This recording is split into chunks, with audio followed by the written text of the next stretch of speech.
এই মুহূর্তে এমন একটা মাথায় একটা বিষয় মাথায় চলে আসছে, মনে হচ্ছে যে এই যন্ত্রণা থেকে বাঁচার জন্য আত্মহত্যা করি, কিন্তু আত্মহত্যা করাও তো মহাপাপ। ছাত্রদল করে পাপ করেছি। আমি কলেজ ছাত্রদলের প্রেসিডেন্টের সুবাদে আমার তো দক্ষিণ জেলা ভাইস প্রেসিডেন্ট হওয়ার যোগ্যতা রাখি, কিন্তু আমি সদস্য হতে পারলাম না। এই প্রশ্নের জবাব আমি আমার কর্মী, আমার সহযোদ্ধাদের মাঝে কিভাবে দেই বলেন আপনারা? এটাই বিএনপির দুঃসময়ের কর্মীদের মূল্য, এটাই বিএনপির দুঃসময়ের কর্মীদের জন্য ফল হিসেবে বলা যায়। আমার পরিবারের অসংখ্য, আমার ভাই, চাচাতো ভাই, জ্যাঠাতো ভাই, আমার ভাতিজা, বাগিনা, অসংখ্য সদস্যগণ প্রবাসে থেকে কোটিপতি হয়েছে। আমার বড় ভাইয়ের ছেলে আমার অবস্থান থেকে বর্তমান কোটিপতি বলা যায়, কিন্তু আমি ছাত্রদলের রাজনীতি করতে গিয়ে নিজের জীবন যৌবন কিছুই ধরে রাখতে পারলাম না। মনে হচ্ছে সব কিছু ধ্বংস করেছি। এতে দলের দুঃসময়ে রাজনীতি করে এখন যেটা বুঝতে পারছি, নিশ্চয় পাপ করেছি। আমার যেগুলো দলের দুঃসময়ে সিবি আছে, সেগুলো আমি সেন্ট্রালে বিভিন্ন সময়ে বিভিন্ন কমিটির প্রয়োজনে জমা দিয়েছিলাম, কিন্তু জমা দেওয়ার পরও দক্ষিণ জেলা আজ যারা বর্ধিত কমিটিতে স্থান পেয়েছে, আমার অসংখ্য জুনিয়ররা স্থান পেয়েছে, কিন্তু দলের দুঃসময়ের একজন নিবেদিত কর্মী হয়েও আমাদের স্থান হয়নি। প্রিয় বিবাস এবং সহযোদ্ধারা, আসসালামু আলাইকুম। আমি আব্দুল কুদ্দুস খান বুলবুল, সাবেক আহ্বায়ক, পশ্চিম বাঁশখালী উপকূলীয় ডিগ্রি কলেজ ছাত্রদল, 4-3-2021।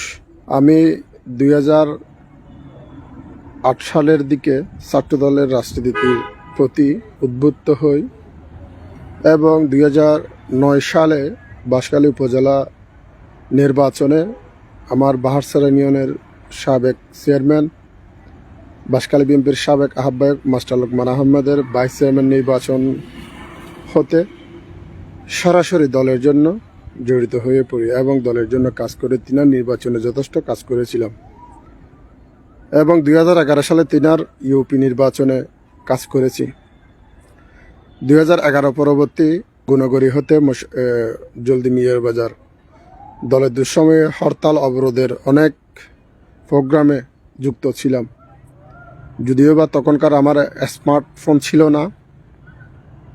আমি আমাদের বার্সালাইনের ছাত্রদলের সাবেক সভাপতি মেম্বার ওসমান গনি নেতৃত্বে যেতাম, আমার অসংখ্য সহযোদ্ধারাও যেত। 2013, 14, 15 আন্দোলনে যথাযথ উপস্থিত ছিলাম এবং 2014 একতরফা নির্বাচনের পরবর্তীতে চট্টগ্রাম লালদিঘি, চট্টগ্রাম কাজের দিঘি, চট্টগ্রাম উত্তর দক্ষিণ মহানগর বিএনপি আয়োজিত কালো পতাকা মিছিলে উপস্থিত হয়ে কাজের দিঘির চৌরাস্তার মোড়ে পুলিশের টিয়ার শেল খেয়ে আমি ড্রেনের মধ্যে পড়ে আহত হয়েছিলাম। তার পরবর্তী থেকে দলের প্রতিটি কর্মসূচিতে যুক্ত ছিলাম। আমি, অনেকে জানেন, আমি 2017 সালে মাকে হারিয়েছিলাম, 2018 সালে বাবাকে হারিয়েছিলাম। সব কিছু হারানোর পরও আমি ছাত্রদলের রাজনীতি থেকে এক সেকেন্ডের জন্য পিছপা হই নাই।